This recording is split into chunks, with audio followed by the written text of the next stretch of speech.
20 taon ng pagsisilbi, 20 taon ng pagtitiis at pag-uunawa. Sa isang iglap, nalaman kong pinalitan na pala ako ng isang babaeng halos kasing edad lang ng aking anak kung nabuhay siya. Ang akala ko, ako ang reyna ng tahanang ito. Pero isa lang pala akong utusan na may suot na mamahaling singsing. Ngayong gabi, sa harap ng hapagkainan na ako mismo ang naghanda, tinapon nila ang aking dignidad na parang basahan. Pero hindi nila alam, ang basahang ito ay marunong ding lumaban. Ito ang kwento ng aking pagbangon mula sa abo ng pagtataksil at ang huling sayaw ng aking maskara. Tuyot na ang lupa, Renato. Wala na tayong mapapala sa kanya. Ang tinig na yon ay nagmula sa silid-aklatan, malinaw at matalim kahit nakasarado ang pinto. Ito ang boses ng aking biyenan, si Doña Valeriana. Ang mga salitang yon ay hindi sinigaw, ngunit mas masakit pa ito kaysa sa anumang sampal dahil sa lamig at diin ng pagkakabigkas. Tumigil ang aking mundo. Nasa kusina ako noon, abala sa paghahalo ng kare-kare, ang paboritong ulam ng aking asawa. Ang amoy ng nilagang baka at mani ay pumupuno sa buong kabahayan. Isang amoy na sumisimbolo sa aking 20 taong pagsisilbi bilang ilaw ng tahanan. Ang aking mga kamay ay puno ng maliliit na paso mula sa mantika, mga peklat ng pagmamahal na inakala kong sapat na upang panatilihin ang init ng aming pagsasama. Ngunit sa likod ng pader na yon, ang aking sakripisyo ay tinatawanan lamang. Hayaan mo na, Mama, sagot ni Renato, ang lalaking pinangakuan ko ng habang buhay.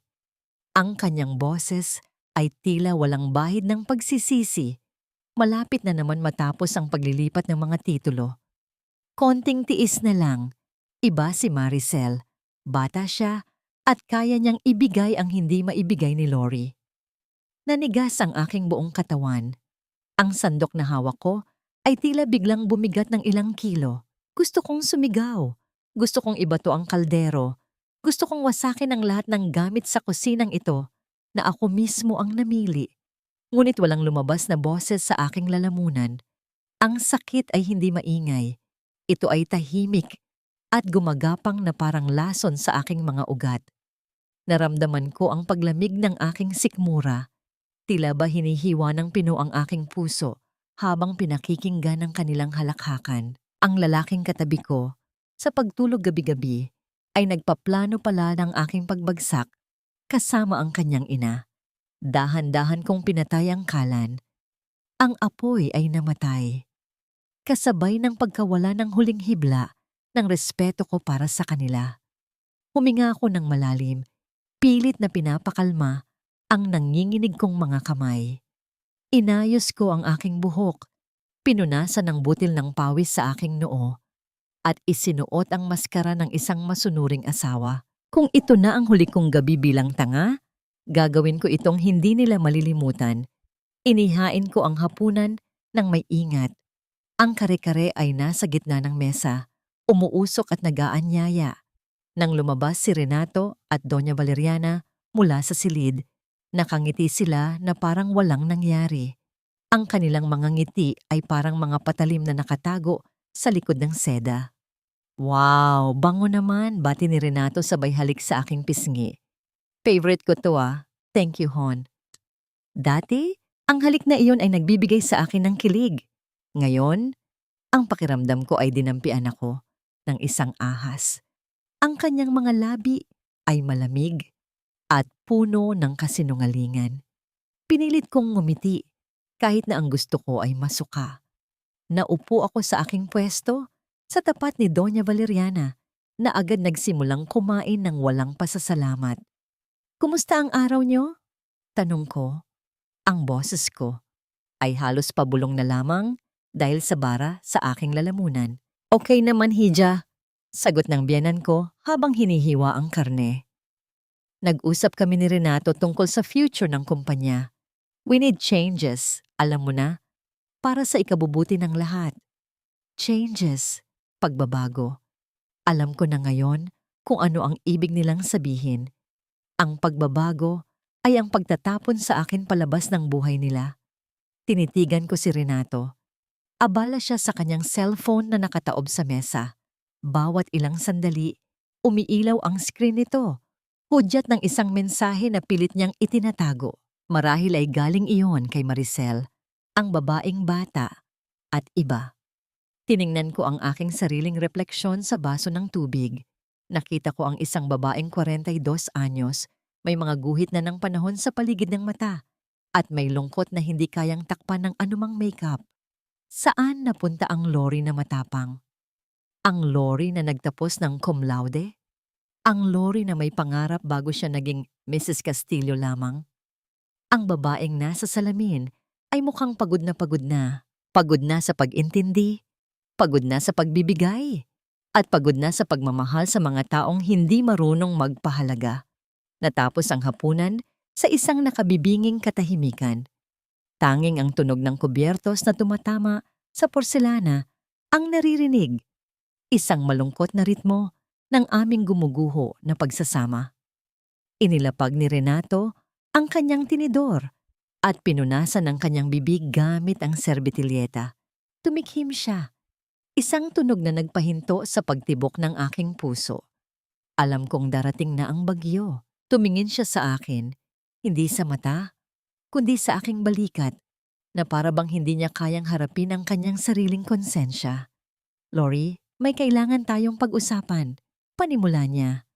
Ang tono niya ay formal, tila nakikipag-usap sa isang empleyado na tatanggalin sa trabaho.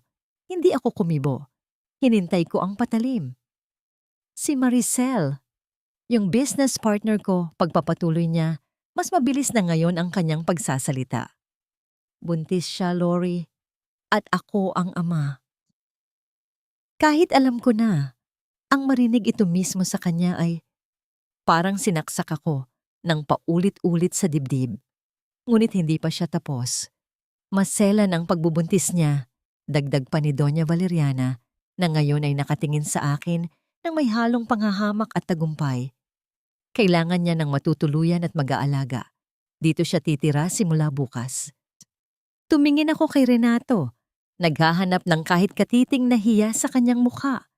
Pero wala akong nakita, kundi ang determinasyon ng isang lalaking nabulag ng pagnanasa. Dito siya titira, ulit ni Renato. Ang boses ay matigas na. Sa master bedroom, mas maluwag doon at may sariling banyo. Mag-impake ka na ng gamit mo, Lori. Doon ka muna sa guest room sa baba. O kaya, sa dating kwarto ng mga katulong. Tutal, sanay ka naman sa gawaing bahay hindi ba? Ikaw na rin ang bahala sa mga pangangailangan niya habang nagbubuntis siya. Ang mundo ko ay gumuho, hindi sa isang malakas na pagsabog, kundi sa isang tahimik na pagkaagnas. Ako, ang legal na asawa, ang nagpundar ng kalahati ng yaman na tinatamasa nila ngayon, ay gagawin nilang alila ng kabit ng aking asawa sa loob ng sarili kong pamamahay. Tumayo ako ng dahan-dahan. Ang mga tuhod ko ay nanginginig, pero pinilit kong itayo ang aking sarili. Wala akong sinabi. Wala nang salita ang makakapaglarawan ng aking nararamdaman. Tinalikuran ko sila at naglakad palayo, habang ang tanong na ito ay paulit-ulit na umaalingaw-ngaw sa aking isipan. Hanggang kailan ko kayang lunukin ang abdo ng pang-aaping ito bago ako tuluyang malason. Ang tunog ng mga gulong ng maleta na humahaplos sa makinis na marmol ng aming sala ay tila kulog na nagbabadya ng isang malakas na bagyo. Ito na ang araw na kinatatakutan ko. Bumukas ang malaking pinto at pumasok si Maricel, hindi bilang isang bisita, kundi bilang isang bagong reyna na handang umupo sa trunong hindi naman sa kanya. Ang kanyang suot na bestida ay hapit sa katawan. Sadyang ipinagmamalaki ang kanyang bahagyang nakaumbok na tiyan, ang kanyang tropeo, ang kanyang sandata, at ang dahilan ng aking pagkakawasak. Nasalubong ko ang kanyang tingin. Puno ito ng mapaglarong awa at nakatagong tagumpay. Sa likod niya ay nakasunod ang mga kargador na bitbit ang kanyang mga gamit, habang si Doña Valeriana ay abala sa pagtuturo kung saan ilalagay ang mga ito. Ang aking biyanan ay tila nakalimutan na ang aking presensya sa sarili kong bahay, ang bahay na pinaghirapan kong ayusin at pagandahin sa loob ng 2 dekada. Ipasok niyo yan sa master bedroom, utos ni Doña Valeriana sa mga tauhan. Ang bawat kataga ay parang latigo na humahampas sa aking dignidad. Kailangan ni Maricel ng malaking space at fresh air. Mas maganda ang feng shui doon para sa baby. Nakatayo lang ako sa gilid ng hagdan, yakap ang isang kahon ng aking mga personal na gamit. Ito ang kahon ng aking pagkatalo. Kanina lamang ay sapilitan kong inalis ang aking mga damit sa walk-in closet na ako mismo ang nagdisenyo. Ang bawat hanger na tinanggal ko ay tila paghugot din ng isang piraso ng aking pagkatao mula sa silid na yon. Ang amoy ng aking pabango ay papalitan na ng amoy ng ibang babae. Tumingin ako kay Renato, umaasang may sasabihin siya. Umaasang ipagtatanggol niya ang aming sagradong santuwaryo. Ngunit abala siya sa pag-aalalay kay Maricel, tila takot na madulas ito. Ang kanyang mga mata ay iiwas sa tuwing nagtatama ang aming paningin, isang malinaw na tanda ng kanyang karuwagan. Lori, tawag ni Doña Valeriana, nang mapansin akong nakatayo pa rin. Wala ni katiting nahiya sa kanyang boses. Yung kwarto sa baba, sa tabi ng bodega, nalinis na ba? Doon ka muna. Mas tahimik doon, makakapag-isip ka. Ang tinutukoy niya ay ang dating silid ng aming mayordoma. Isang masikip na kwarto na walang bintana, puno ng alikabok at mga lumang alaala na pilit ng kinalimutan. Tumango na lang ako dahil alam kong anumang pagsagot ay mauuwi lang sa panibagong insulto. Dahan-dahan akong bumaba, pasa ng bigat ng kahihiyan habang naririnig ko ang kanilang tawanan mula sa itaas. Ang tunog ng kanilang saya ay lason sa aking pandinig. Nang makarating ako sa aking bagong silid, ibinagsak ko ang kahon sa sahig. Ang alikabok ay umalimbukay at pumasok sa aking ilong, na nagdulot ng paninikip ng aking dibdib. Naupo ako sa manipis na kutsyon ng lumang kama. Ang hangin dito ay amoy luma at kulob, kabaligtaran ng preskong simoy ng hangin sa kwarto ko sa itaas. Niyakap ko ang aking mga tuhod. At doon, sa dilim at sikip ng kwartong iyon, hinayaan kong pumatak ang mga luhang kanina ko pa pinipigilan. Ang bawat hikbi ay tahimik dahil natakot akong marinig nila ang aking kahinaan. Lumipas ang ilang oras at narinig ko ang mahinang katok sa pinto. Pumasok si Manang Nena, ang aming matagal ng kasambahay. Dala niya ang isang makapal na kumot at isang baso ng gatas. Ang kanyang mga mata ay puno ng lungkot at pagkaawa. "Ma'am Lori!" Bulong niya, inilapag ang gatas sa maliit na mesa. "Uminom muna kayo. Mainit pa to." Inabot ko ang kanyang kamay, ang magaspang na kamay na naging saksi sa aking paglilingkod sa pamilyang ito. "Salamat, Manang." Ang tanging nasabi ko. Sa sandaling iyon, mas naramdaman ko pa ang pagmamahal mula sa isang katulong kaysa sa aking sariling asawa. Iniwan ako ni Manang Nena upang magpahinga. Kinuha ko ang isang lumang photo album mula sa kahon na dala ko. Binuksan ko ito sa isang pahina kung saan naroon ang litrato ko noong college graduation. Nakasuot ako ng toga, nakataas ang noo, at puno ng pag-asa ang mga mata. Ang Lori sa litrato ay mukhang kayang sakupin ang mundo. Hinaplos ko ang mukha ng batang Lori at itinanong sa sarili, "Saan ka na nagpunta? Paano kita hahanapin muli?" Kinabukasan, maaga akong nagising dahil sa ingay mula sa kusina. Paglabas ko, nakita ko si Maricel na nakaupo sa head chair ng dining table. Ang upuan na dapat ay sa akin. Nakasuot siya ng silk robe at umiinom ng kape. Nang makita niya ako, ngumiti siya ng matamis, ngunit hindi umabot sa kanyang mga mata ang ngiti. "Good morning, Ate Lori." Bati niya sa matinis na boses na tila nanggagaya ng isang inosenteng bata. Sorry ha, nagising ata kita. Nag-crave kasi ako ng fresh orange juice. Pwede mo ba akong ipagtimpla?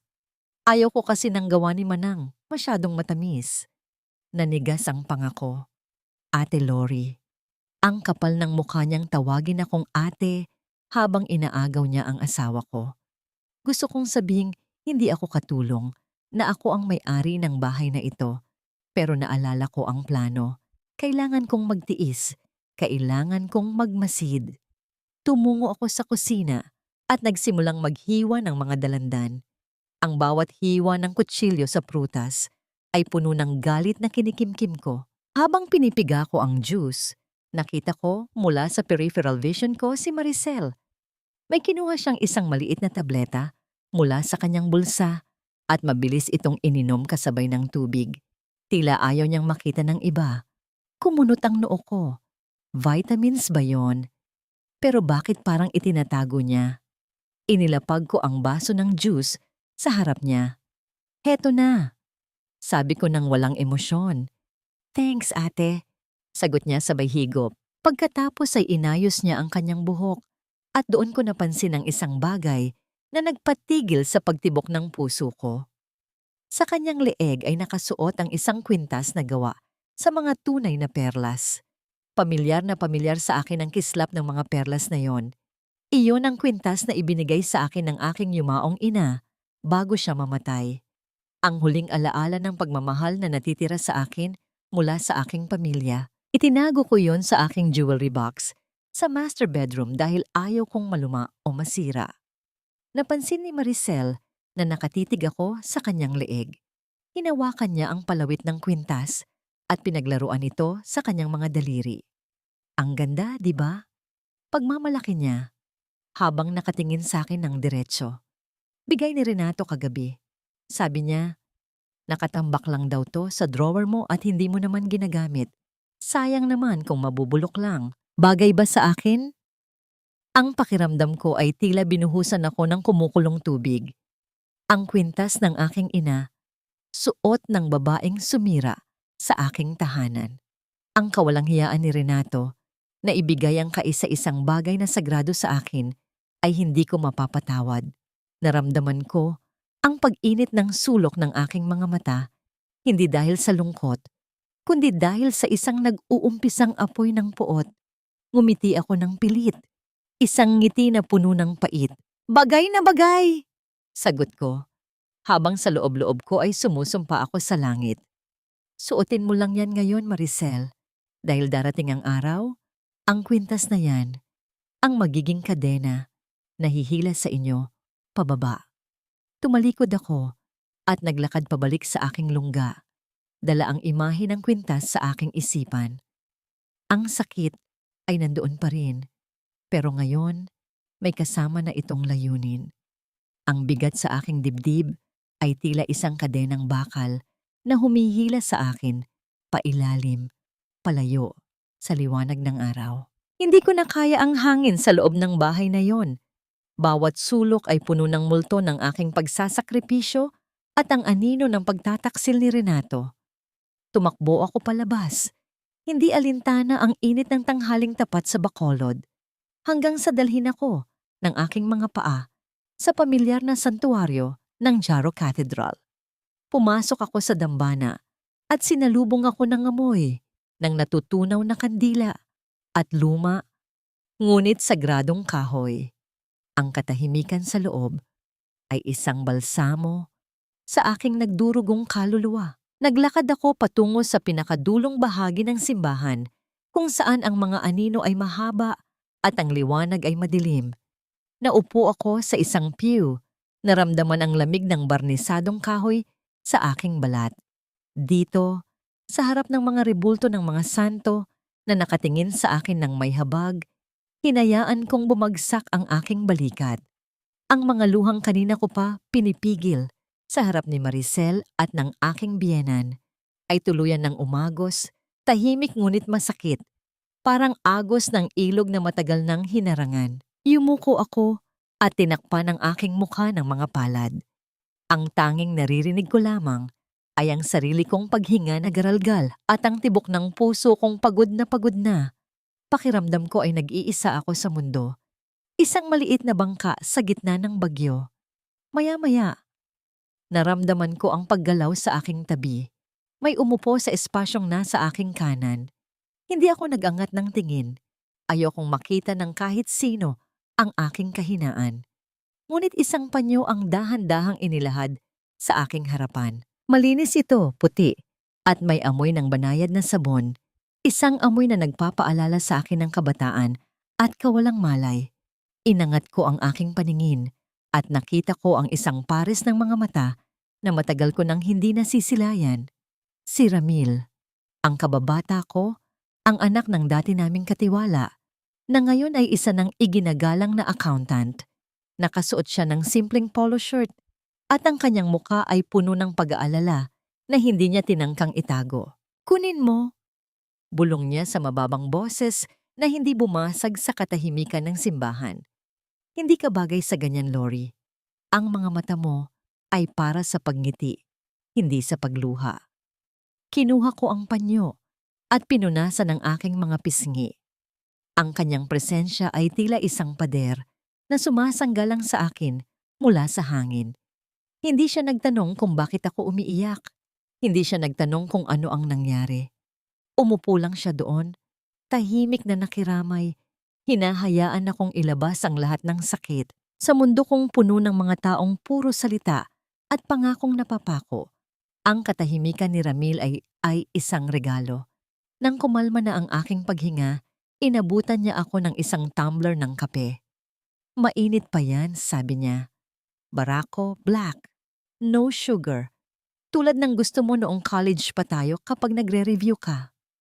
Natigilan ako. Tinanggap ko ang kape at naramdaman ang init nito sa aking mga palad. Naalala pa niya. Si Renato, ang asawa ko ng 20 taon, ay laging naglalagay ng asukal sa kape ko kahit ilang beses ko nang sinabing ayaw ko. Pero si Ramil, na ilang taon kong hindi nakauusap, ay alam ang eksaktong timpla na nagpapagaan ng loob ko. Uminom ako ng kaunti at ang pait ng kape ay tila humalo sa pait ng aking nararamdaman. Ginagawa itong mas matolerable. "Nakita ko ang mga libro ng kumpanya, Lori." Basag ni Ramil sa katahimikan. Ang kanyang boses ay seryoso na ngayon. "Auditor ako ng partner firm, nakadil ni Renato. May mga transaction na hindi tugma. Malalaking halaga ang nililipat sa mga account na nakapangalan kay Doña Valeriana at sa isang shell company." Tumingin ako sa kanya. Nanlalaki ang mga mata. Alam ko na may ginagawa silang kalokohan, pero ang marinig, ang kumpirmasyon mula sa isang eksperto ay ibang usapan. "Bakit mo sinasabi sa akin to?" Tanong ko. Ang boses ko ay nanginginig pa rin. "Pwede kang mawalan ng lisensya kung malalaman nilang nag-leak ka ng info." Tumingin si Ramil sa altar bago ibinalik ang tingin sa akin. Ang kanyang mga mata ay puno ng determinasyon. "Dahil kilala kita, Lori. Ikaw ang nagtayo ng kumpanyang yon.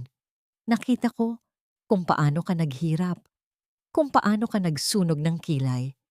Hindi ko hahayaang nakawin nila sa'yo ang pinaghirapan mo habang tinatapakan ang pagkatao mo. Hindi ka ipinanganak para yumuko lang." May inilabas siyang isang nakatuping papel mula sa kanyang bag at iniabot sa akin ng pasimple. Listahan yan ng mga bank accounts na kahina-hinala. "Ingatan mo yan. Huwag kang magpapahalata. Kapag handa ka na lumaban, nandito lang ako." Nang hawakan ko ang papel, naramdaman ko ang isang kuryente ng pag-asa na dumaloy sa aking katawan. Hindi na ako nag-iisa. May kakampi na ako. Tinitigan ko si Ramil at sa unang pagkakataon, sa loob ng mahabang panahon, naramdaman kong may halaga ako. Hindi ako isang basahan. Hindi ako inutil. "Salamat, Ramil." Ang tanging nasabi ko. Pero sa loob ng 2 salitang iyon ay naroon ang lahat ng aking pasasalamat. Naghiwalay kami ng walang masyadong seremonya. Kailangan kong bumalik sa impyerno bago sila makahalata. Ngunit sa paglalakad ko pauwi, Mas tuwid na ang aking likod. Ang bigat sa aking dibdib ay nandoon pa rin. Pero hindi na ito kasing bigat ng dati dahil may kahati na ako sa pagbuhat nito. Pagpasok ko sa gate ng aming bahay, sinalubong ako ng nakabibinging katahimikan. Dumiretso ako sa kwartong tinutuluyan ko sa baba. Ang bodega na ginawang silid. Bubuksan ko sana ang pinto, ngunit napansin kong bahagyang nakaawang ito. Kumabog ng malakas ang dibdib ko. Pumasok ako ng mabilis at tumambad sa akin ang isang tanawin na nagpatigil ng aking hininga. Ang mga damit ko ay nakakalat sa sahig. Ang kahon ng mga luma kong gamit ay nakataob at sa gitna ng silid, nakatayo si Doña Valeriana. Hawak niya sa kanyang kamay ang aking lumang leather diary. Ang tanging lugar kung saan isinusulat ko ang lahat ng aking hinanakit, ang lahat ng aking plano, at ang lahat ng katotohanang hindi ko masabi. Dahan-dahang lumingon sa akin ang aking biyenan. Ang kanyang mukha ay hindi kakitaan ng galit, kundi ng isang ngangisi na mas nakakatakot pa sa demonyo. Tinaas niya ang diary at dahan-dahang binuksan ang pahina kung saan nakasulat ang pangalan ng abogado na balak kong konsultahin. Attorney Isadora Lim. Basa niya ng malakas. Ang boses ay puno ng pangungutya. Tumingin siya sa akin. Ang kanyang mga mata ay nanlilisik. Naglilihim ka na pala sa amin, Lori.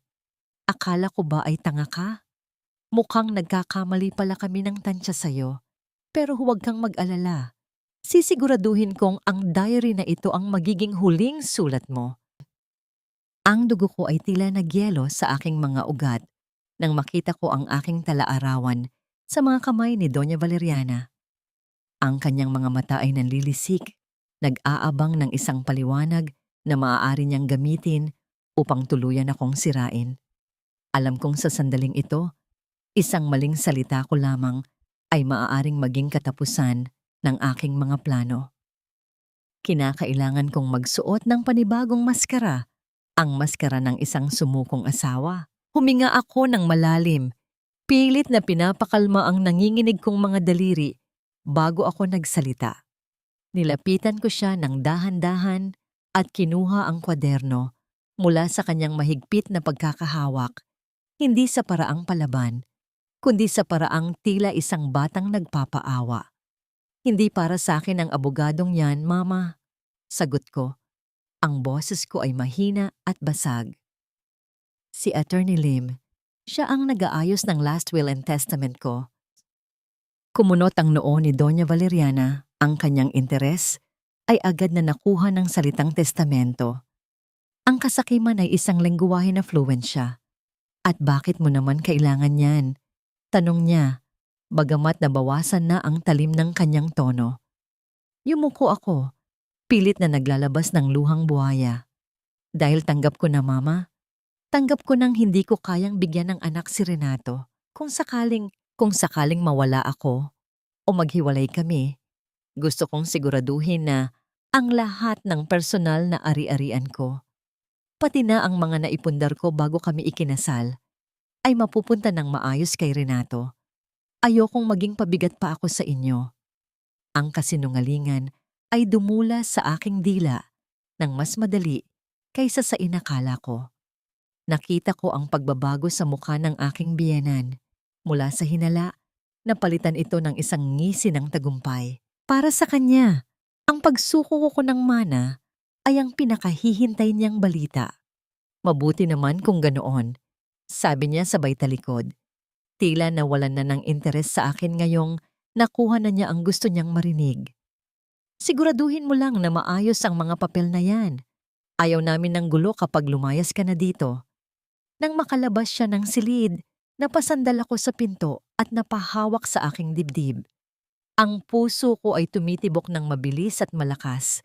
Tila nag-uunahang kabayo sa karerahan. Nalampasan ko ang unang pagsubok, ngunit alam kong simula pa lang ito. Kinabukasan, nagpaalam akong pupunta sa palengke upang mamili ng mga prutas para kay Maricel. Ito ang aking pagkakataon. Sumakay ako ng taxi at nagpahatid sa isang maliit at tagong cafe Sa kabilang ibayo ng Bacolod, malayo sa mga matang mapanghusga ng aming mga kakilala, sa isang sulok na mesa, nakita ko silang naghihintay, si Ramil at si Attorney Isadora Lim. Nang makita ako ni Ramil, agad siyang tumayo. Hinila niya ang upuan para sa akin, bago pa man ako makalapit ng tuluyan. "Maupo ka, Lori." Anyaya niya ng may banayad na ngiti. Ang simpleng galaw na iyon, ang paghila ng upuan, ay nagdulot ng kakaibang init sa aking pisngi. Sanay ako na si Renato ang nauunang umupo at hinahayaan akong maghanap ng pwesto ko. Sanay ako na ako ang nag-aasikaso, hindi ang inaasikaso. Sa maliit na kilos ni Ramil, naramdaman ko ang respeto na matagal nang ipinagkait sa akin. "Salamat," bulong ko habang umuupo. Agad na inilatag ni Attorney Isadora ang ilang dokumento sa mesa. Seryoso ang kanyang mukha, ang mukha ng isang babaeng sanay sa laban. "Lori, nakita namin ang mga deed of absolute sale na ginamit nila para ilipat ang mga lupa sa pangalan ng kumpanya ni Valeriana." Panimula ni Isadora. Itinuro niya ang isang partikular na pahina. "Tingnan mo ang pirma mo dito." Tinitigan ko ang pirma. Kamukhang kamukha ito ng sakin, ngunit may napansin akong kakaiba. Ang dulo ng letrang L ay may bahagyang kurba na hindi ko kailanman ginagawa.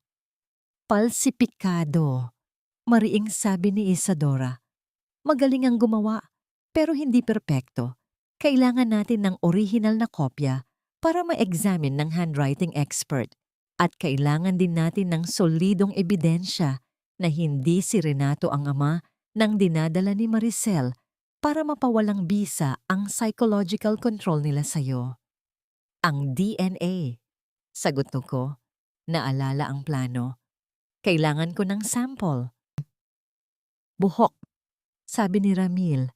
Ang kanyang boses ay puno ng pag-aalala habang tinatakpan ng aking kamay ng kanyang palad sa ibabaw ng mesa.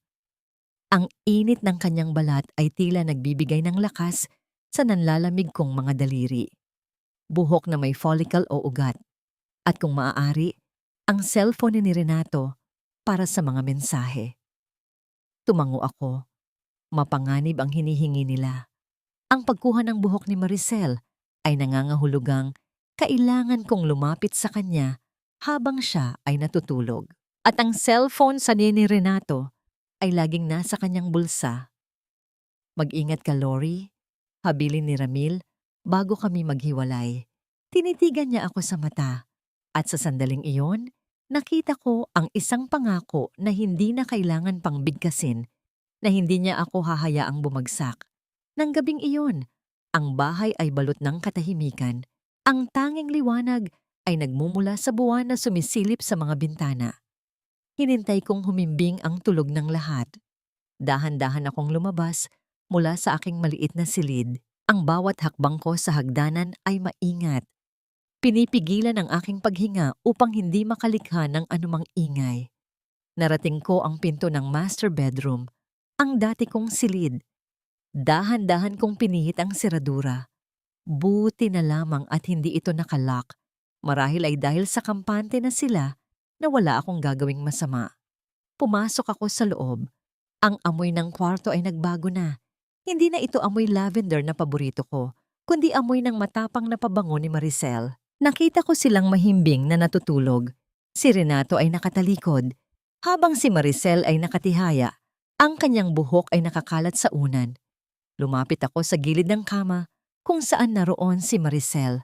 Ang kanyang hairbrush ay nasa ibabaw ng nightstand. Dahan-dahan kong inabot ito, ngunit malinis ito. Walang naiwang buhok. Napatingin ako sa ulo ni Maricel. May ilang hibla ng buhok na nakalaylay sa gilid ng unan. Kailangan kong bumunot ng isa. Isang mabilis na bunot. Ang puso ko ay tila sasabog sa kaba. Lumuhod ako sa tabi ng kama. Ang posisyon na ito ay tila ba nagdadasal ako para sa isang milagro. Ngunit sa totoo lang ay naghahanda ako para sa isang krimen ng katarungan. Ang paghinga ni Maricel ay pantay at malalim. Hudyat ng mahimbing na tulog. Ang kanyang mukha ay mapayapa. Walang bahid ng kasamaan na ipinapakita niya kapag gising. Ngunit hindi ako dapat magpadala sa awa. Ang babaeng ito ang dahilan kung bakit ako natutulog sa bodega ng sarili kong pamamahay. Dahan-dahan kong inilapit ang aking kamay sa kanyang ulo. Ang bawat sentimetro ay tila milya ang layo. Ang lamig ng aircon ay tumatagos sa aking balat. Ngunit ako ay pinagpapawisan ng malapot. Nakita ko ang isang hibla ng buhok na nakahiwalay sa iba, nakasabit sa gilid ng unan. Ito na ang pagkakataon ko. Sa isang iglap, habang pinipigilan ko ang aking hininga, hinawakan ko ang hibla malapit sa anit at binunot ito ng mabilis. Ang reaksyon ay instant. Gumalaw si Maricel. Ang kanyang ulo ay umangat mula sa unan at isang mahinang ungol ng pagkagising ang lumabas sa kanyang mga labi. Nanlaki ang aking mga mata. Agad akong dumapa sa sahig. Nagtago sa gilid ng kama kung saan hindi niya ako agad makikita. Ang puso ko ay tila tambol na pinapalo nang walang humpay sa aking dibdib. "Renato?" Tawag ni Maricel sa inaantok na boses. "May narinig ka ba?" Hindi sumagot si Renato. Ang tanging naririnig ko lamang ay ang mahina niyang hilik. Nanatili akong nakadapa. Ang aking pisngi ay nakadikit sa malamig na sahig, habang mahigpit na hawak ang hibla ng buhok sa aking kamao. Bumangon si Maricel at naupo sa kama. Nakita ko ang anino niya na gumalaw sa dingding. Hinawi niya ang kurtina at tumingin sa labas ng bintana. Tila naghahanap ng pinanggalingan ng ingay. Ang bawat segundo ay tila oras na lumilipas. Kung makita niya ako dito, tapos na ang lahat. Sasabihin nilang baliw ako na pinagtatangkaan ko ang buhay niya at ng kanyang anak. Baka panaginip lang, bulong niya sa sarili bago siya humiga muli. Nanatili pa ako ng ilang minuto sa sahig, naghihintay na bumalik ang pantay na ritmo ng kanyang paghinga. Nang sigurado na akong tulog na siyang muli, dahan-dahan akong gumapang palabas ng kwarto. Ang bawat galaw ko ay kalkulado. Bawat dampi ng aking tuhod sa karpet ay maingat. Nang makalabas ako ng pinto at maisara ko ito ng walang ingay, napasandal ako sa dingding ng hallway. Ang tuhod ko ay nanghina at napaupo ako sa sahig. Binuksan ko ang aking palad. Doon, sa ilalim ng malamlam na ilaw, nakita ko ang hibla ng buhok na may maliit na puting dulo, ang follicle. Nakuha ko na. Ngayon, ang cellphone na naman ni Renato ang susunod. Ngunit hindi ko na kaya ang isa pang panganib ngayong gabi. Ang mahalaga ay mayroon na akong bala. Ang susunod na hakbang ay nangangailangan ng mas matinding pagpapanggap. Bumalik ako sa aking silid sa ibaba. Inilagay ko ang buhok sa isang maliit na ziplock bag na ibinigay ni Ramil at itinago ito sa ilalim ng loose floorboard sa sahig. Pagkatapos ay humiga ako sa aking manipis na kutsyon, yakap ang sarili. Ang takot ay unti-unting napalitan ng isang bagong damdamin, ang excitement ng paghihiganti. Kinabukasan, maaga akong nagising at naghanda ng almusal. Nang bumaba si Renato, nakita kong iniwan niya ang kanyang cellphone sa ibabaw ng kitchen counter habang kumukuha ng tubig sa ref. Ito na. "Hon, pakiabot naman ng butter." Utos niya nang hindi lumilingon. "Sige, sandali lang." Sagot ko habang kunwari ay inaabot ang butter sa kabilang dulo ng counter. Habang nakatalikod siya, mabilis kong dinampot ang kanyang cellphone. Nakalock ito? Siyempre. Ngunit alam ko ang passcode niya, ang birthday ng kanyang ina. 0524. Sinubukan ko ito. Incorrect passcode. Napamura ako sa isip ko. Pinalitan na niya. Sinubukan ko ang birthday ko. 1115. Incorrect passcode. Ang huling attempt bago malak ang phone ng ilang minuto. Naisip ko si Maricel. Ilang taon na ba siya? 25. Ano ang birthday niya? Hindi ko alam, pero naalala ko ang petsa, kung kailan siya unang ipinakilala sa akin bilang business partner. Agosto 8. Sinubukan ko ang 0808. Bumukas ang screen. Ang puso ko ay tumalon sa tuwa at galit. Ang petsa ng kanilang pagtataksil ang naging susi sa kanyang sekreto. Mabilis kong in-open ang messaging app. Nakita ko ang pangalan na Baby M sa recent messages. Binuksan ko ito at binasa ang huling mensahe. Babe, sigurado ka bang hindi mahahalata ni Tanda na peke ang pirma niya sa deed of sale? Baka magising siya sa katotohanan. Sagot ni Renato, huwag kang mag-alala. Ngayon, mahal na mahal ako noon at saka hawak na natin si Mama. Basta ingatan mo lang ang baby natin, yan ang tiket natin sa yaman. Kinuhaan ko ng litrato ang screen gamit ang aking sariling cellphone na nakatago sa bulsa ng aking apron. Pagkatapos ay ibinalik ko ang cellphone ni Renato sa pwesto nito bago pa siya makalingon. Heto na ang butter. Sabi ko nang may ngiti, iniabot sa kanya ang lalagyan. Thanks, sabi niya. Kinuha ang butter at ang kanyang cellphone nang hindi man lang tinitingnan kung may nagbago. Tinalikuran ko siya at bumalik sa pagluluto. Ang nangiti sa aking labi ay hindi napilit. Ito ay ngiti ng isang babaeng may hawak na alas. Ang lihim na kasunduan nila ay hindi na lihim. At ang kasunduan ko kay Ramil at Attorney Lim ay magsisimula na ngayon. Ang buong mansyon ay nababalot ng ingay at halakhakan na para bang walang anumang problema sa mundo. Pinalamutian ni Renato ng mga kulay rosas at asul na lobo ang bawat sulok ng aming sala. At nagpa-cater pa siya ng isang grandiosong baby shower para kay Maricel. Ang pagtitipon ay dinaluhan ng mga tinatawag naming kaibigan, mga taong nakikipagplastikan lamang upang mapabilang sa alta sosyedad ng Bacolod. Ako ang nautusang mag-asikaso ng lahat. Ako ang nag-ayos ng mga bulaklak. Ako ang nakipag-usap sa caterer at ako ang sumisiguradong malamig ang mga inumin. Ginampanan ko ang papel ng isang butihing asawa at mapagkalingang madrasta-to-be. Suot ang isang simpleng bestida at isang nangiting hindi umaabot sa aking mga mata.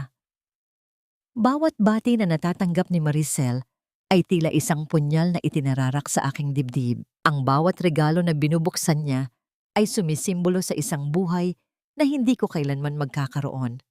Sa gitna ng kasiyahan, ang tanging nararamdaman ko lamang ay ang multo ng nakaraan. Ang multo ng aking anak na hindi nabigyan ng pagkakataong masilayan ang mundo. 15 taon na ang nakalipas, buntis ako. Masayang-masaya kami ni Renato. Ngunit sa kagustuhan kong mapabilis ang pag-asenso ng aming kumpanya, hindi ako nag-ingat. Nagtrabaho ako nang halos walang pahinga. Binaliwala ang payo ng doktor. Hanggang sa isang araw ay bigla na lamang akong nanghina at kinailangang dalhin sa ospital. Doon ko nalaman ang masakit na balita. Ang munting buhay na inaasam namin ay nawala bago pa man namin marinig ang kanyang unang iyak. At ngayon, heto ako, pinapanood ang babaeng sumira sa aking pamilya na ipinagdiriwang ang biyayang matagal kong ipinagdasal. Ang araw na ito, ang araw ng kanyang baby shower, ay tila isang napakasakit na pagkakataon na lalo pang nagpapabalik sa lahat ng alaala. Ito ang araw kung kailan dapat ay ipinagdiriwang namin ang 14 na kaarawan ng aming nawalang anak. Ngunit si Renato ay tila nakalimot na. O baka naman, sadyang pinili niyang kalimutan. Ang galing mo talagang mag-asikaso, Lori, sabi ng isang amiga habang kinukuha ang isang baso ng champagne. Buti na lang at andyan ka para tulungan si Maricel. You're so understanding. Understanding. Hindi ito pag-unawa. Ito ay pagtitiis. Ngumiti lang ako at nagpasalamat. Habang sa loob-loob ko ay sumisigaw ako. Pumunta ako sa kusina upang kumuha ng yelo. Habang abala ako sa pagpupuno ng ice bucket, may tumawag sa aking pangalan. Ma'am Lori, napalingon ako. Nakatayo sa pintuan ng kusina ang isang lalaking nakasuot ng uniforme ng catering service.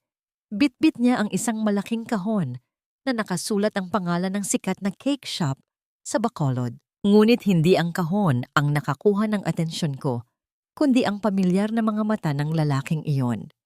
Si Ramil. Ang puso ko ay kumabog ng bahagya. Hindi ko inaasahan na makikita ko siya rito. Paano? Delivery po para kay Mama Maricel, sabi niya ng malakas para marinig ng ibang tao sa sala. Ngunit nang lumapit siya sa akin, bumulong siya. Kailangan kong maibigay sa iyo ito. Huwag kang magpapahalata. Iniabot niya sa akin ang kahon ng cake. Mabigat ito. Habang inaayos ko ang aking pagkakahawak, naramdaman ko ang pagdikit ng aming mga kamay. Sa ilalim ng mesa, kung saan hindi nakikita ng iba, may isang maliit na bagay na ipinasok si Ramil sa aking palad. Malamig ito at metal. Isang maliit na voice recorder na kasing liit lamang ng aking hinlalaki. Naramdaman ko ang biglaang pag-init ng aking pisngi. Ang pagkakataong ito, ang pagtatagpo na ito, ay parang isang lihim na sandali ng aming dalawa sa gitna ng malaking kasinungalingan. Sa isang iglap, habang nakatitig sa kanyang mga matang puno ng pag-aalala, naramdaman ko ang lakas na bumalik sa aking sistema. Salamat! Bulong ko pabalik. Mahigpit na isinara ang aking palad sa paligid ng recorder. Tumango siya at umakto na parang isang ordinaryong delivery man. Humingi ng pirma sa isang resibo bago magalang na nagpaalam. Nang makalabas na siya, huminga ako ng malalim at itinago ang recorder sa bulsa ng aking apron. Pagbalik ko sa sala, ang atensyon ng lahat ay nakatuon kay Doña Valeriana na kasalukuyang nagbibigay ng kanyang talumpati. Isang malaking biyaya ang pagdating ng aking unang apo. Deklara niya, itinaas ang kanyang baso. Salamat kay Maricel sa pagbibigay ng isang tagapagmana sa apelyidong Castillo, isang bagay na matagal na naming hinintay. Ang bawat salita ay direktang patama sa akin. Naramdaman ko ang mga tingin ng mga bisita na palihim na sumusulyap sa akin. Puno ng awa at tsismis. Yumuko ako at nagkunwaring inaayos ang mga pagkain sa buffet table, pilit na itinatago ang kahihiyan sa aking mukha. Sa gitna ng pagdiriwang, napansin kong may isang lalaking nakatayo sa labas ng aming gate. Hindi siya bisita. Ang kanyang suot ay simple at mukhang pagod. Nakatingin siya nang diretso sa direksyon ni Maricel. Ang kanyang mga mata ay nanlilisik sa galit. Sino siya? Bago ko pa man masuri ang sitwasyon, biglang nagpaalam si Maricel na pupunta muna sa banyo. Naisip ko ito na ang pagkakataon ko. Sumunod ako pagkaraan ng ilang minuto. Habang papalapit ako sa powder room, narinig ko ang kanyang boses mula sa loob. May kausap siya sa telepono. Mabilis kong inilabas ang voice recorder at pinindot ang record button. Inilapit ko ito sa siwang ng pinto. Paulit-ulit na lang ba tayo? Narinig kong sabi ni Maricel. Ang boses niya ay hindi na matamis at malambing, kundi puno ng iritasyon. Oo na, alam ko. Sinabi ko nang huwag kang magpapakita dito. Gusto mo bang masira ang lahat? May sinabi ang tao sa kabilang linya na hindi ko marinig. Ano? Huwag mo akong tatakutin. Sigaw niya ng pabulong. Hindi ka makakakuha ng kahit isang kusing hanggat hindi ko pa nakukuha ang tiwala ng matandang hukluban na yon. Just be patient. Don't worry. Lauja dotin say ko kay Tayla Kulao. Doy toy lay duktin roy jumta kaw chay sabay. Ngayon, huwag ka nang tatawag. Ang paggamit niya ng salitang Laujia, matandang lalaki, at ang plano ng pagtakas ay sapat na ebidensya. Ang dugo ko ay kumulo. Hindi lang nila ako niloloko. Ginagawa pa nila akong kasangkapan sa kanilang masamang balak. Narinig ko ang tunog ng pag-flush ng inidoro.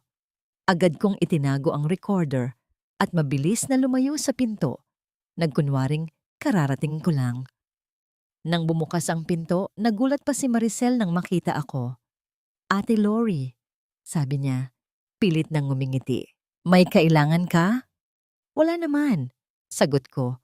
Pinanatiling kalmado ang aking boses. Tinitingnan ko lang kung may kulang na tissue. Enjoy the party. Nilampasan ko siya at pumasok sa banyo. Tumingin ako sa salamin.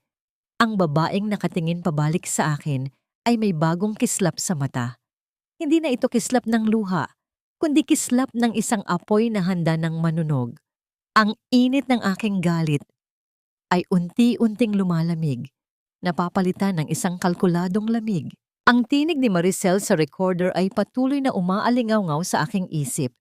Isang paalala na ang mga taong ito ay hindi lamang nanlilinlang, kundi nagpaplano rin ng mas masahol pa. Ang maskara ng isang mapagkumbabang asawa ay hindi na lamang panangga. Ito ngayon ang aking sandata. Sinimulan ko ang aking kampanya ng pag-aalaga kay Maricel. Bawat umaga, ako ang naghahanda ng kanyang mga pagkain, ang mga prutas na pampatibay ng buntis, ang gatas na may dagdag na calcium. Bawat hapon, ako ang naglalaba ng kanyang mga kasuotan. Tinitiyak na ang kanyang silid ay malinis at maaliwalas. Ang bawat kilos ko ay puno ng huwad na pagmamalasakit, ngunit sa likod ng mga ngiting iyon ay nakatago ang pagkasuklam.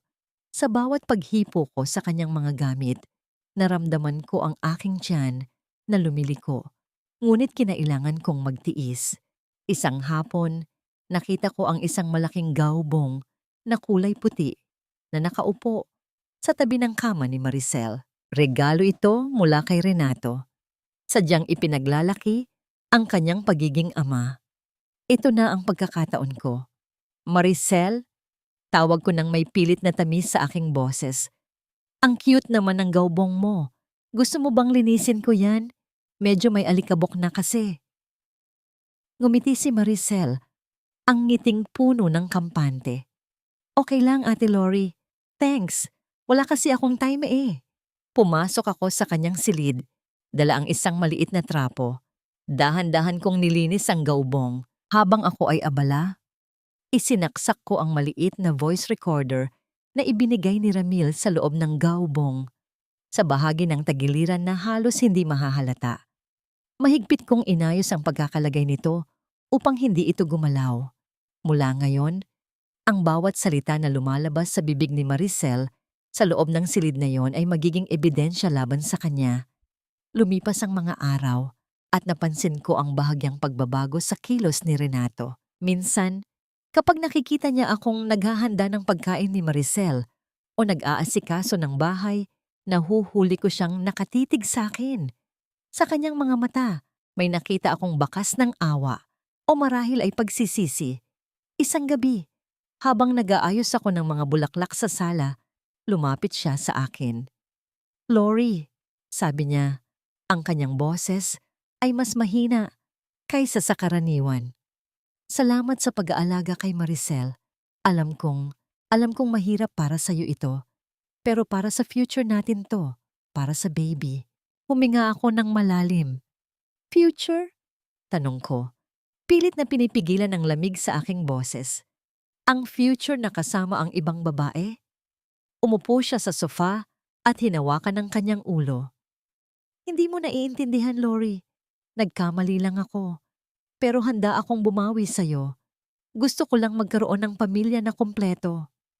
Gusto kong sumigaw. Gusto kong ipamukha sa kanya ang lahat ng kanyang kasinungalingan." Ngunit bago pa man ako makasagot, lumabas si Doña Valeriana mula sa kanyang silid, dala ang isang tasa ng tsa. "Anong drama na naman yan, Renato?" sabi niya nang may pagkasuklam sa kanyang tinig.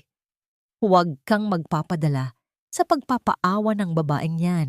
Tandaan mo, wala tayong mapapala sa kanya. Ang mahalaga ay ang dugo ng mga Kastilyo." Agad na tumigas ang mukha ni Renato. Ang anumang bakas ng pagsisisi ay agad na naglaho. Tumayo siya at lumapit sa kanyang ina. Tinitigan niya ako ng may bahagyang pagkainis. "Tama si Mama," sabi niya. Ang kanyang boses ay bumalik sa dating tigas. "Kailangan nating mag-focus sa kung ano ang importante." Pumasok ako sa aking silid, dala ang laso ng kanilang mga salita. Ang awa ni Renato ay singbilis lamang ng kidlat at ang impluwensya ni Doña Valeriana ay mas malakas pa sa anumang pagmamahal na inakala kong naramdaman niya para sa akin. Ngunit ang kanilang pagiging kampante ang magiging kapahamakan nila. Ang susunod kong misyon ay sa Naangketsat. Abala ang mag-ina sa paghahanda para sa isang dinner party. Ito ang aking pagkakataon na mapag-isa sa bahay. Nagpanggap akong may masakit sa ulo at kailangan kong magpahinga. Nang makaalis sila, agad akong lumabas mula sa aking silid. Pumunta ako sa silid-aklatan ni Renato. Doon nakatago ang malaking ketsat sa likod ng isang malaking painting. Alam ko kung saan ito nakatago. Ngunit ang code ang problema. Naalala ko ang sinabi ni Ramil. May pattern ang mga taong tulad nila, Lori. Hanapin mo ang pinakamahalaga sa kanila. Hindi birthday ko. Hindi birthday ni Doña Valeriana. Hindi rin birthday ni Maricel. Hindi rin petsa ng kasal namin. Naisip ko ang sariling kumpanya ni Renato, ang kumpanyang pinaghirapan niya na itinatag gamit ang puhunan ko. Ang petsa ng pagkakarehistro nito ang marahil ang pinakamahalagang number para sa kanya. Marso 15, 2005. Hinawakan ko ang dial ng ketsat. Ang aking mga kamay ay nanginginig. Sa bawat pag-ikot, naramdaman ko ang matinding kaba. Ito na ang huling pagkakataon ko. Kung magkamali ako, marahil ay mahuhuli ako. Dahan-dahan kong inikot ang mga numero. 0, 3, 1, 5. Huminga ako ng malalim. 2, 0, 0, 5. May isang mahinang tunog ng paglaya na naramdaman sa mekanismo ng ketsat. Bumukas ito. Ang liwanag mula sa loob ay tila nagbubunyag ng mga madilim na sikreto. May mga papeles ng lupa, mga stock certificate at mga mahahalagang dokumento na nakalagay sa loob. Ngunit sa pinakasulok, sa ilalim ng isang tumpok ng mga kontrata, may isang maliit na folder na nakasulat ang Medical Records RC. Kinuha ko ito nang may nanginginig na mga daliri. Binuksan ko ang folder. Ang unang pahina ay isang ulat mula sa isang kilalang ospital sa Maynila. Ang pangalan, Renato Castillo. Ang diagnosis, azoospermia o kumpletong kawalan ng sperm. Hindi siya magkakaroon ng anak at ayon sa ulat, ang kondisyon ay mula pa sa 5 taon na ang nakararaan. Nanigas ako. Ang mundo ko ay tila umiikot sa isang bilog na walang hanggan. Kung si Renato ay baog, kung wala siyang kakayahang magkaanak sa loob ng 5 taon, kung gayon. Ang pagbubuntis ni Maricel ay isang malaking kasinungalingan. Ang lahat ng kanilang ginagawa, ang lahat ng pang-aapi sa akin, ang lahat ng pagtataksil ay nakasalig sa isang malaking huwad. Naramdaman ko ang pag-init ng aking mga mata, ngunit hindi ito luha ng kalungkutan. Ito ay apoy. Isang apoy ng paghihiganti na ngayon ay lumalagablab na ng buo. Ang balita na si Renato ay baog ay bumagsak sa akin ng mas mabigat pa kaysa sa anumang ebidensya ng kanyang pagtataksil. Naghalo ang matinding galit at isang pait na kalungkutan. Pait.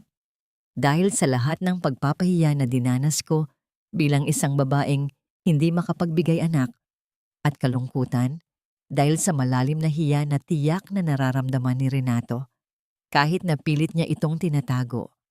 Ang lahat ng kasinungalingan, ang mga halakhakan ni Doña Valeriana, ang mapaglarong pagmamayabang ni Maricel, ang pagmamaktol ni Renato, ay nakasalig pala sa isang malaking, huwad na pagbubuntis. Agad kong ipinadala kay Ramil ang medical records ni Renato at ang hair sample ni Maricel. Ang kanyang tugon ay mabilis at seryoso. Kinumpirma niya ang lahat. Lori, ang DNA test ay nagpapatunay na hindi si Renato ang ama ng bata. Sabi niya sa telepono, ang kanyang boses ay tila may halong pagkaawa at paghanga sa aking katatagan. At ang medical records niya, azoospermia. Hindi siya maaring magkaanak. Sa sandaling iyon, naramdaman ko ang isang kakaibang ginhawa. Hindi na ito luha ng kalungkutan, kundi isang mapait na tagumpay. Ang aking mga pasakit, ang aking mga paghihirap, ay may katotohanan palang pinagmulan. Hindi ako ang may kasalanan. Hindi ako ang depektibo. Salamat, Ramil. Ang tanging nasabi ko, ang bawat kataga ay may bigat ng isang bagong pag-asa. Ngayon, kumpleto na ang mga ebidensya. Ang susunod na hakbang ay ang pinakamahalaga, ang huling sayaw. Ang gabi ng Mascara Festival, ang gabi kung kailan ipagdiriwang ang ika-25 anibersaryo ng kumpanya, ang magiging yugto ng aking pagbangon at ng kanilang pagbagsak. Ito ay isang gabing puno ng maskara. At sa gabing iyon, ako rin ay magsusuot ng sarili kong maskara. Ngunit ito ang magiging huli. Pumunta ako sa isang butik na matagal ko nang hindi napupuntahan. Ang tag-araw na yon ay nagdala ng mga bagong koleksyon ng damit. Ngunit ang aking puso ay nanatili sa mga lumang damit na itinatago ko sa aking bodega. Ngayon, iba na. Pinili ko ang isang long gown na kulay pula, kulay ng apoy at paghihiganti. Hindi ito kulay ng pagdadalamhati, kundi kulay ng kapangyarihan. Habang isinusukat ko ang damit, naramdaman ko ang pagbabago sa aking sarili. Ang dating Lori na mahiyain at sumusunod sa mga patakaran ay unti-unting lumalabas sa anino. "Bagay sa'yo, ma'am," sabi ng tindera, ang kanyang mga mata ay puno ng paghanga. Parang bagong Lori, yung dating Lori na nakilala ko. Sa mga salitang yon, naramdaman ko ang isang alon ng emosyon. Ang dating Lori, ang Lori na matagal nang nawala sa loob ko. Nang gabing iyon ng Mascara Festival, ang lungsod ng Bacolod ay nagliwanag sa libu-libong kulay ng ilaw at mga naglalakihang maskara.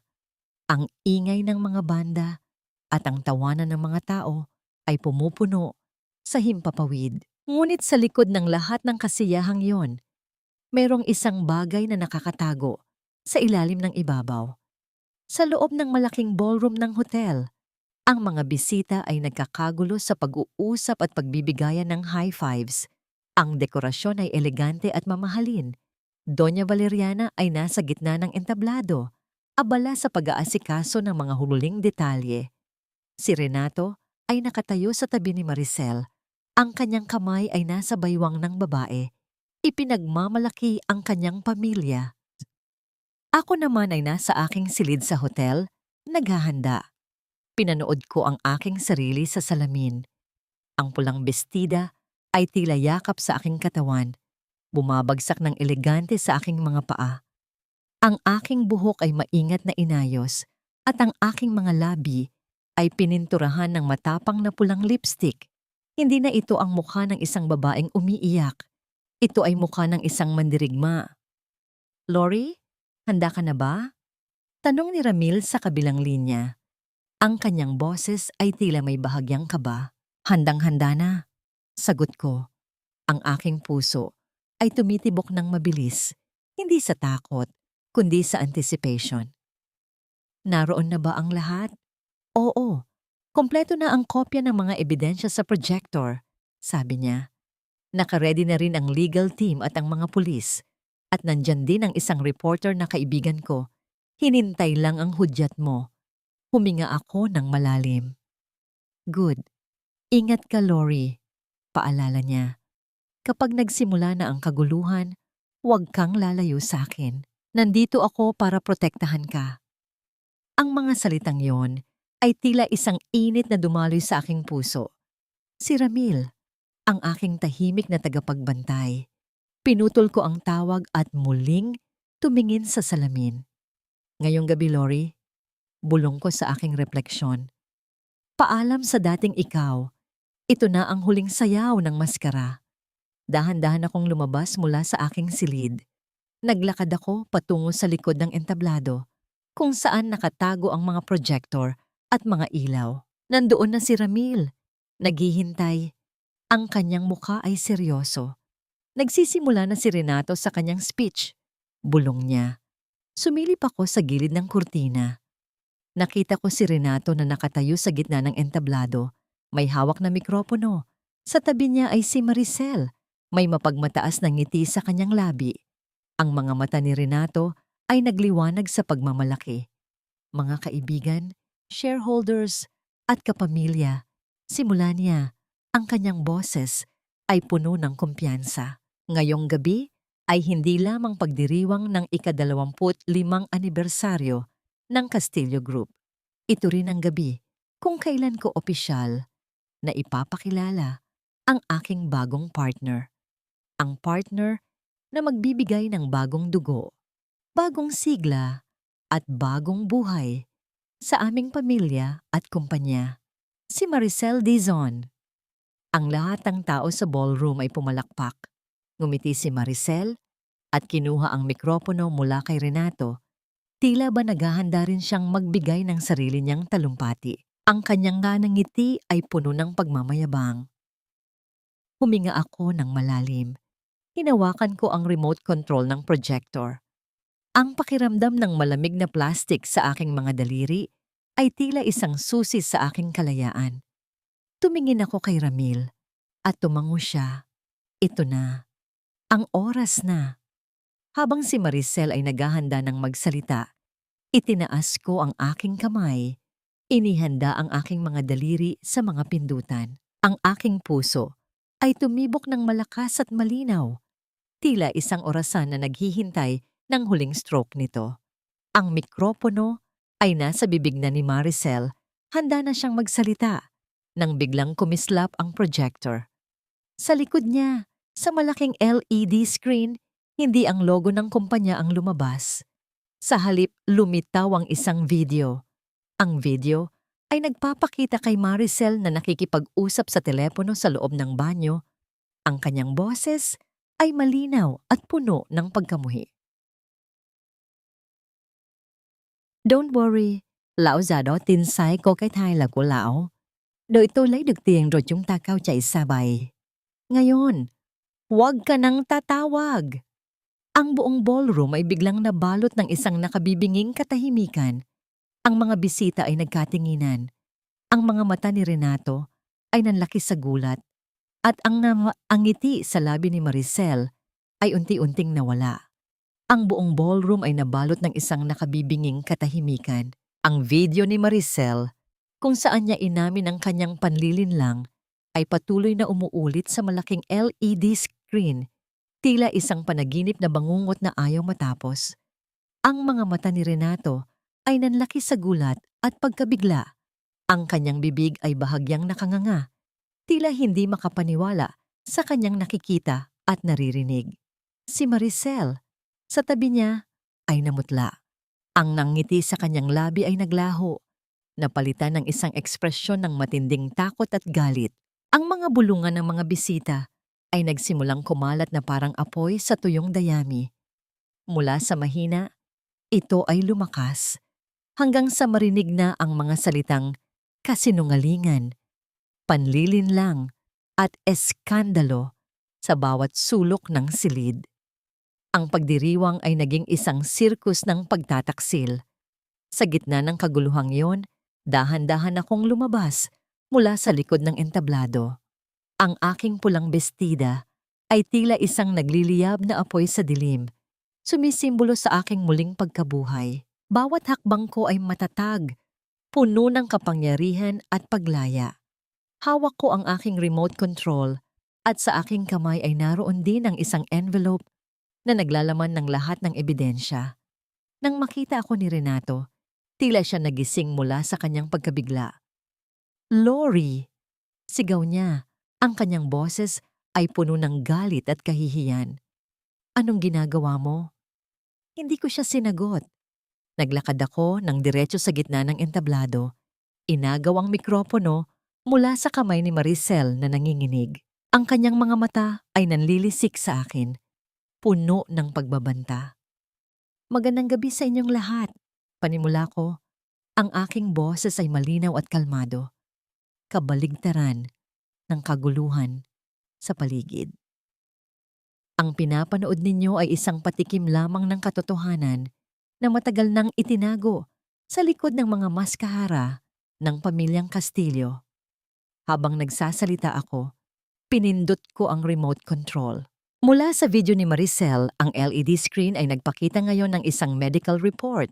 Ang diagnosis ni Renato ng zoospermia na may pets ang 5 taon na Ang nakakaraan, sunod-sunod na lumabas ang mga ebidensya, ang DNA test result ni Maricel at ng kanyang anak na nagpapatunay na walang kaugnayan sa dugo si Renato sa bata.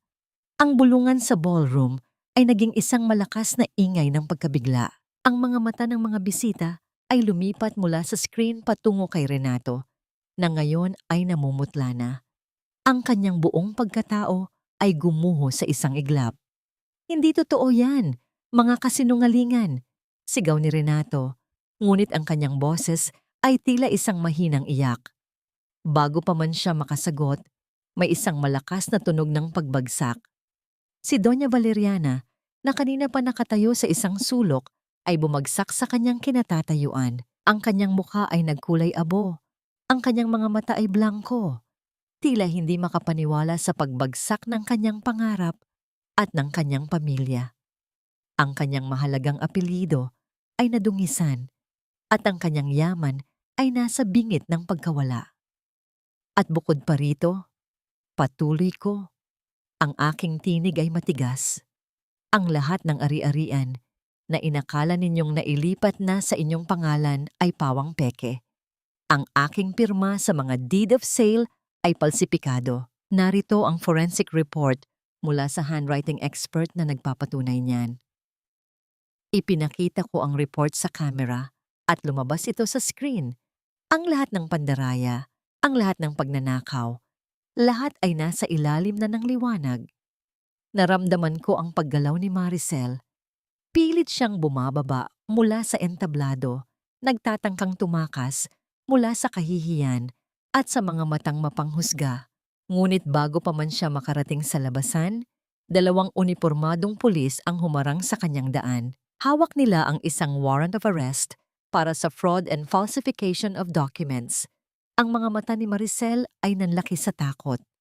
Renato?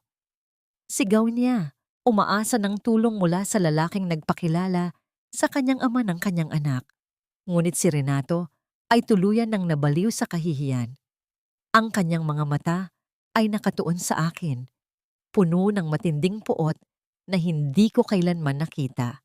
Hindi niya inalala si Maricel, hindi niya inalala ang kanyang ina. Ang tanging nakikita niya ay ang kanyang pagbagsak at ako ang sinisisi niya. Manggagagancho ka, hindi ka dapat mabuhay. Sigaw niya, ang kanyang boses ay garalgal at puno ng galit. Sa isang iglap, tila isang hayop na nakawala sa hawla, lumukso siya patungo sa akin. Ang kanyang mga kamay ay nakalahad, handa akong saktan.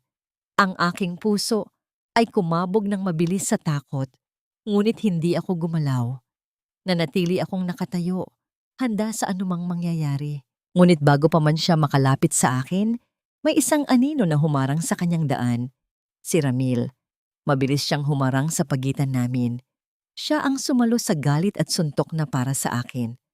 Ang kanyang balikat ay tumama sa matinding puwersa at naramdaman ko ang paggalaw ng kanyang katawan. Ngunit nanatili siyang nakatayo. Isang pader na sumasanggalang sa akin mula sa galit ni Renato. Hindi mo siya sasaktan, sigaw ni Ramil. Ang kanyang mga mata ay nanlilisik. Ang mga pulis ay agad na dumating at inawat si Renato. Inilabas nila ang posas at pilit siyang kinakaladkad palabas ng ballroom habang patuloy siyang nagmumura at nagagalit. Ang kanyang boses ay unti-unting lumayo at ang kapayapaan ay bumalik sa silid. Ngunit ang aking tingin ay nakatuon kay Ramil. Ang kanyang balikat ay tila may bahagyang pamumula. Ngunit siya ay nakangiti sa akin ng may pagtatagumpay. Ang kanyang mga mata ay tila nagsasabi, "Ligtas ka na." Lumapit ako sa kanya, ang aking mga kamay ay nanginginig. "Ramil," bulong ko. "Okay ka lang ba?" "Okay lang ako, Lori," sagot niya. Hinawakan ng aking kamay. "Ikaw ang mahalaga. You did it. You are free." Sa sandaling iyon, habang nakatayo kami sa gitna ng gusot at pagkabigla ng mga tao, naramdaman ko ang isang kakaibang ginhawa na dumaloy sa aking buong pagkatao. Ang pader ng sakit at puot ay gumuho na. Ngunit sa pagguho ng pader, may isang tanong na sumidhi sa aking puso. Sa gitna ng kalayaan kong ito, handa na ba akong harapin ang bagong simula na kasama siya? Ang bulwagan ay nanatiling balot ng mga sari-saring bulungan at pagkabigla kahit pa nawala na ang anino ng gulo. Ang mga pulis ay agad na umaksyon, kinordon ang lugar at sinimulan ang paunang imbestigasyon. Ang mga bisita na kanina ay nagtatago sa kanilang mga maskara ng pagpapanggap ay nagmamadaling umalis, ayaw madawit sa eskandalo. Si Doña Valeriana, pagkatapos ng kanyang pagkahilo, ay isinugod sa ospital, ngunit hindi ito nangangahulugan ng kaligtasan niya sa mga kasong haharapin. Si Maricel, nakaposas, ay dinala sa presinto. Ang dating mapagmataas na mukha ay ngayon ay puno ng luha at pagkabigo. Nakatayo ako sa tabi ni Ramil. Ang kanyang balikat ay bahagyang namumula sa tama ng suntok ni Renato. Ngunit ang kanyang nangiti ay payapa. Tila hindi alintana ang kirot. Ang pakiramdam ko ay tila nabunutan ng tinik sa lalamunan. Ang buong bigat na matagal kong pasan ay unti-unting nawawala, napapalitan ng isang kakaibang ginhawa. Ayos ka lang ba talaga, Ramil? Tanong ko. Ang boses ko ay halos pabulong pa rin. Hinawakan niya ang aking kamay. Okay lang ako, Lori. Mas mahalaga ang nangyari ngayon. Binigyan mo sila ng leksyon na hinding-hindi nila malilimutan.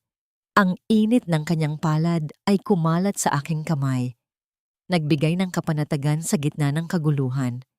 Sinamahan ako ni Ramil at Attorney Isadora sa presinto. Doon, sa harap ng isang seryosong opisyal, ipinaliwanag ko ang lahat. Ang panlilinlang ni Renato, ang pagpapanggap ni Maricel, ang paggamit sa aking mana, at ang pagpapalsipika sa aking pirma. Bawat salita na lumabas sa aking bibig ay puno ng katotohanan na matagal nang inilibing sa ilalim ng kanilang mga kasinungalingan. Maya-maya, ipinag-utos ng mga pulis na pansamantalang i-freeze ang lahat ng ari-arian at bank accounts ni Renato at Doña Valeriana habang patuloy ang investigasyon. Ang balitang ito ay mabilis na kumalat. Ang Castillo Group na matagal nang ipinagmamalaki ni Doña Valeriana ay ngayon ay nasa bingit ng pagbagsak. Habang nagbibigay ako ng aking pahayag, nakita ko si Renato na pilit na kinakaladkad ng mga pulis. Ang kanyang mga mata ay umabot sa akin, puno ng galit, puot, at isang pahiwatig ng pagkaawa sa sarili. Hindi na ito ang Renato na kilala ko, ang mapang-akit at matikas na Renato na pinakasalan ko. Ngayon, siya ay isang lalaking nabaliw sa kahihiyan at pagkabigo. Pagkatapos ng ilang oras, pinayagan na akong umuwi. Ngunit bago ako makalabas ng presinto, pinigilan ako ng isang pulis. Ma'am Lori, humihingi po ng kaunting oras si Ginoong Castillo para makausap kayo. Nag-aalangan ako. Ngunit alam kong ito ang huling pagkakataon na magkakaharap kami ng hindi pa nalalapatan ng katarungan ang lahat. Tumingin ako kay Ramil at tumango siya. Tila sinasabing, haharapin mo siya ng buong tapang. Naglakad ako patungo sa silid kung saan nakaupo si Renato. Ang kanyang mga kamay ay nasa posas, nakakadena sa upuan. Ang kanyang mukha ay maputla. Ang kanyang mga mata ay namamaga mula sa pag-iyak. Nang makita niya ako, agad siyang tumayo. Ngunit pinigilan siya ng posas. Lori. Ang kanyang boses ay nanginginig. Halos hindi marinig. Patawarin mo ako. Please, patawarin mo ako. Si Maricel, siya ang nagtulak sa akin. Si Mama, siya ang pumilit. Lalo siyang lumapit sa akin, pilit na hinahawakan ang aking mga kamay. Hindi ko sinasadya, Lori. Nabulag lang ako sa pagnanasa na magkaroon ng anak, ng isang tagapagmana. Babaguhin ko ang lahat. Please, bigyan mo ako ng isa pang pagkakataon. Babalik ako sa'yo. Kakalimutan ko si Maricel. Ang kanyang mga salita ay tila hangin lamang sa akin. Ang kanyang mga mata ay puno ng pagkaawa sa sarili, hindi ng tunay na pagsisisi. Tumingin ako sa kanya ng diretso sa mata.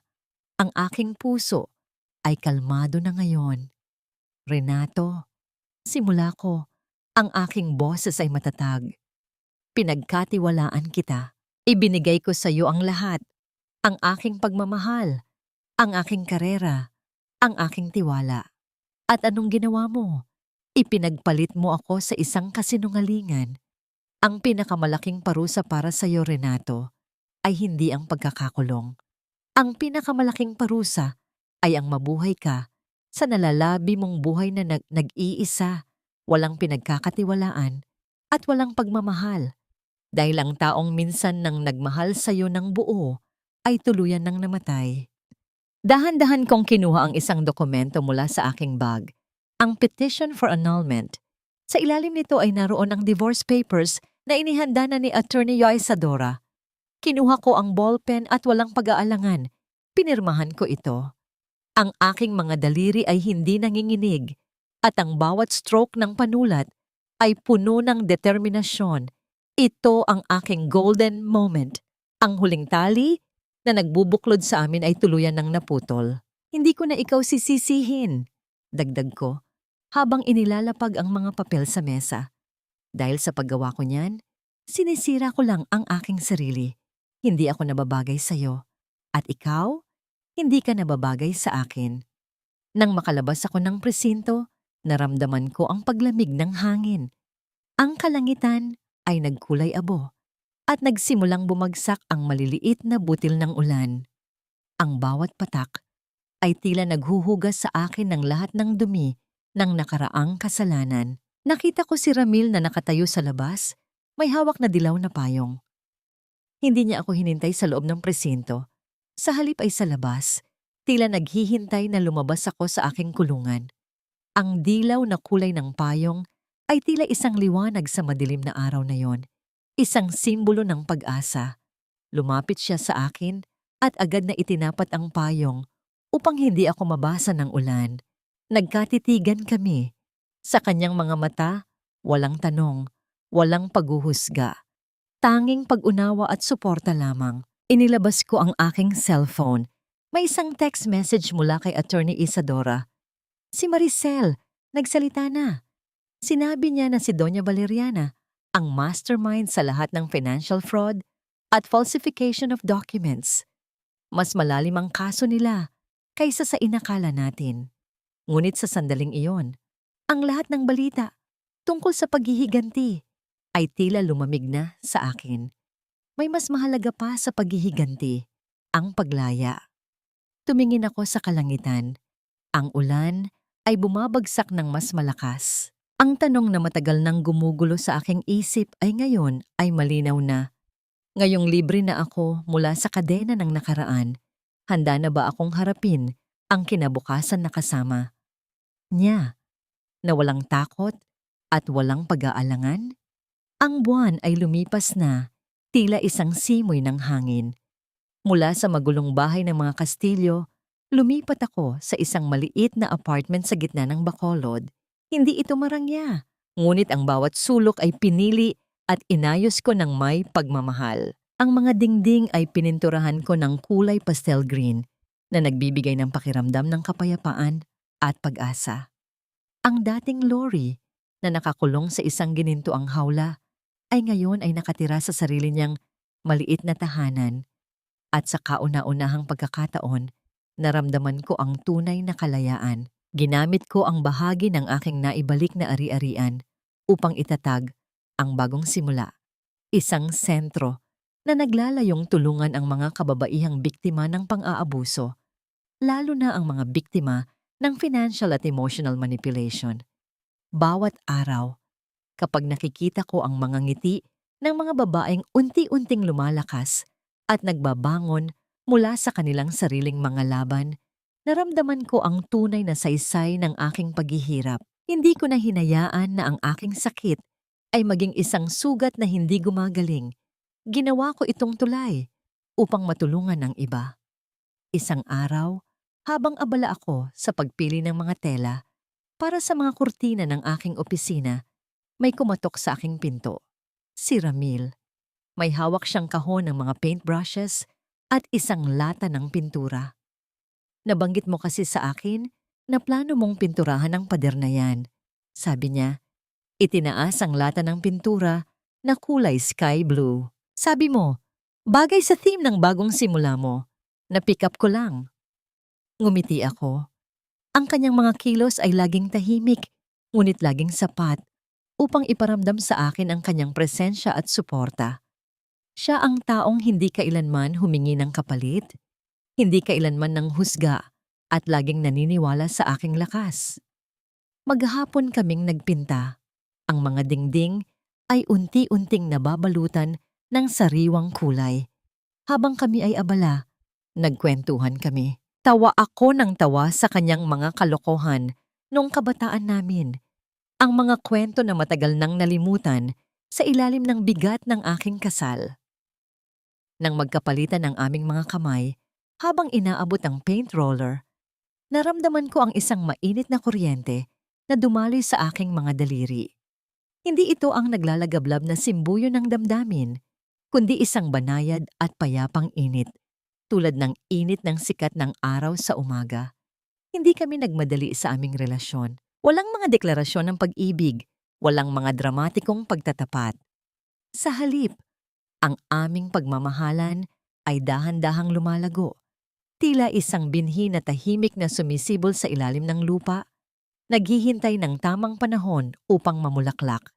Ginugol namin ang aming oras sa mga simpleng bagay, pagluluto ng hapunan sa aking maliit na kusina, panonood ng mga lumang pelikula sa telebisyon habang nakasandal sa isa't isa o paglalakad sa plaza habang nagkukwentuhan. Isang hapon, nakita ko ang isang maliit na aso na gumagala sa kalye, gutom at nanghihina. Hindi ko ito natiis. Kinuha ko ito at inuwi sa aking apartment. Pinangalanan ko siyang Pag-asa, simbolo ng bagong pag-asa na natagpuan ko. Ang kanyang presensya ay nagdulot ng karagdagang ingay at saya sa aking tahanan.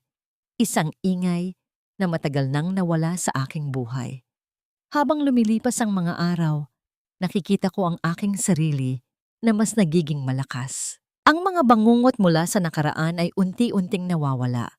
Ang mga alaala ni Renato ay lumabo.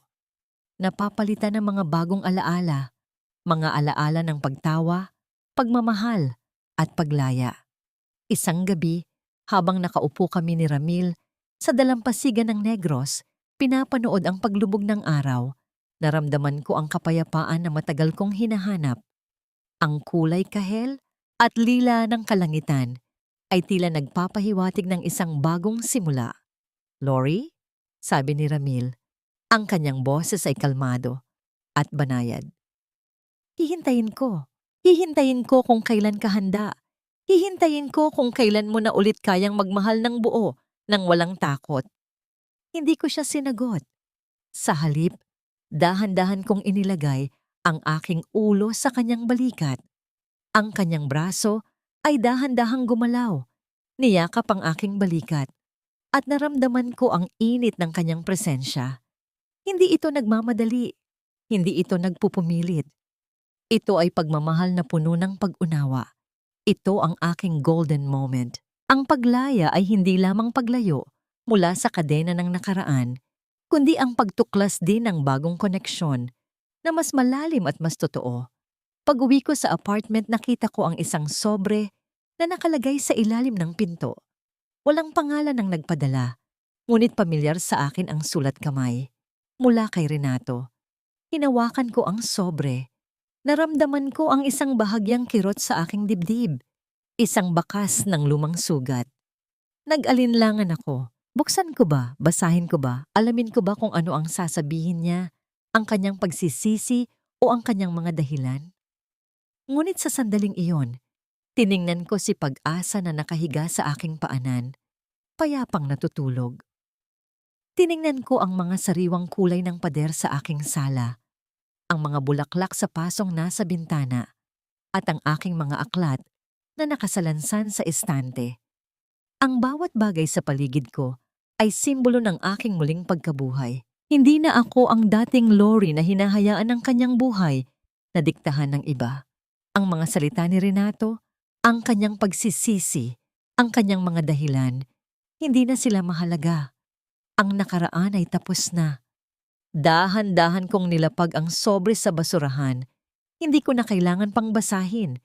Hindi ko na kailangan pang hanapin ang anumang pagbibigay katwiran o pagsisisi mula sa kanya.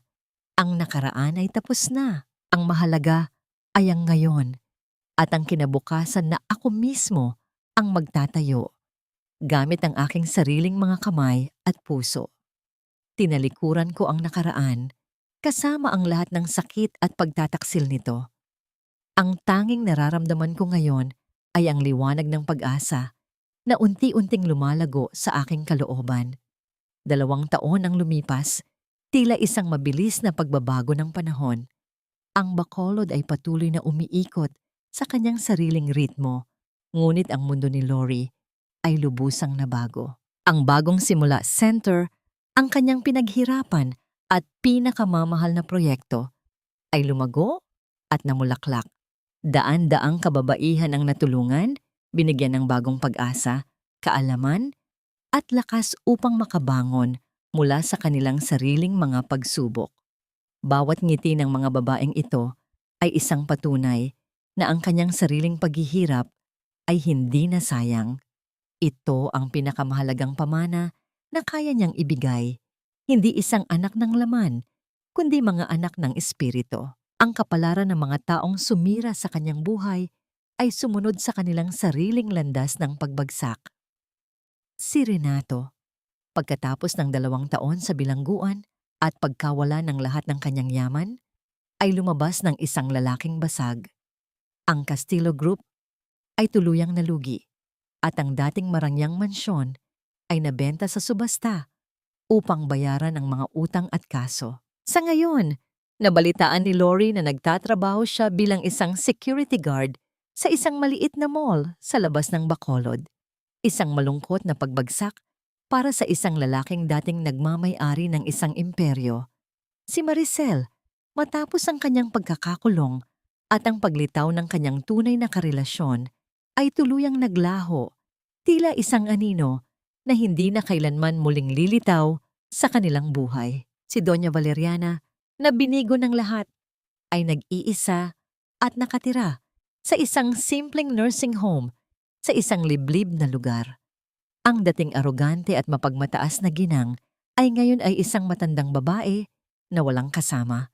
Isang patunay na ang kayamanan at kapangyarihan ay hindi kailanman makakabili ng tunay na pagmamahal at kapayapaan. Ngunit ang pinakamahalagang pagbabago ay nasa loob ni Lori. Ang mga sugat ng nakaraan ay gumaling na, bagamat mayroon pa ring mga peklat na nagsisilbing paalala ng kanyang pinagdaanan at ng kanyang lakas. Hindi na siya nabubuhay sa puot o galit. Sa halip, ang kanyang puso ay puno ng kapayapaan at pagpapatawad.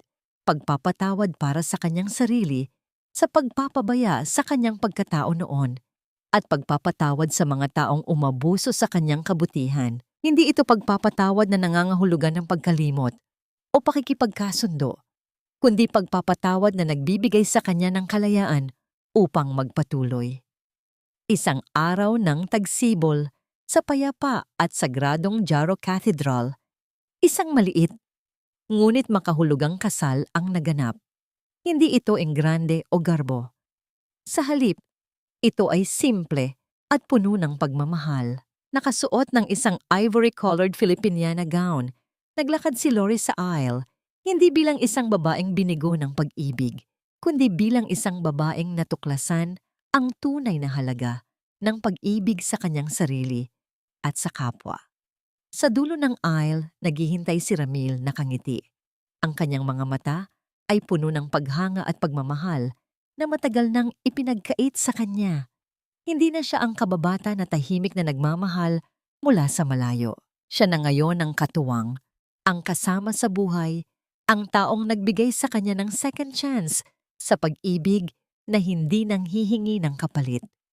Sa kanyang tabi, naramdaman ni Lori ang isang kapayapaan na matagal nang hinahanap. Ito ay pagmamahal na lumago mula sa pagkakaibigan, pag-unawa, at paggalang. Sa labas ng Jaro Cathedral, pagkatapos ng seremonya, kinuha ni Lori at Ramil ang isang maliit na puno ng mangga. Dinala nila ito sa bakuran ng Bagong Simula Center. Naghuhukay sila ng lupa. Ang kanilang mga kamay ay magkasama. Lumilikha ng isang bagong puwang para sa bagong buhay. Ang bawat patak ng lupa na bumabagsak ay tila naghuhugas ng mga lumang alaala at naghahanda para sa mga bagong alaala. Sa pagtatapos ng araw, habang nakatayo sila sa tabi ng bagong tanim na puno, ang araw ay lumubog sa Negros. Ang langit ay nagkulay kahel, rosas at ginto. Isang canvas ng pag-asa at bagong simula. Niyakap ni Ramil si Lori at inilagay ni Lori ang kanyang ulo sa balikat ng kanyang asawa. Ang kanyang puso ay puno ng pasasalamat. Oo, nagpatawad na ako. Nagpatawad ako, hindi para sa kanila, kundi para sa sarili kong kapayapaan. Oo, natagpuan ko na ang kapayapaan. Ang kapayapaan na hindi nakasalalay sa kung anong mayroon ako, kundi sa kung sino ako. Isang babaeng matapang na nagbangon mula sa abo. At ang aral na aking natutunan na nais kong ipamana sa lahat ng kababaihan ay ito. Ang tunay na kaligayahan ay hindi ibinibigay ng iba. Ito ay matatagpuan sa loob ng bawat isa sa kakayahan nating magpatawad, maghilom, at lumaban para sa ating sariling pagkatao. Ang pinakamataas na paghihiganti ay hindi ang pagbagsak ng iba, kundi ang muling pagbangon at pagiging isang liwanag sa mundo. Dahil mula sa mga durog na pangarap, isang babae ang maaaring magtayo muli, hindi lamang ng kanyang sariling buhay, kundi maging isang inspirasyon at patnubay para sa mga kasama niyang nakaranas ng hirap.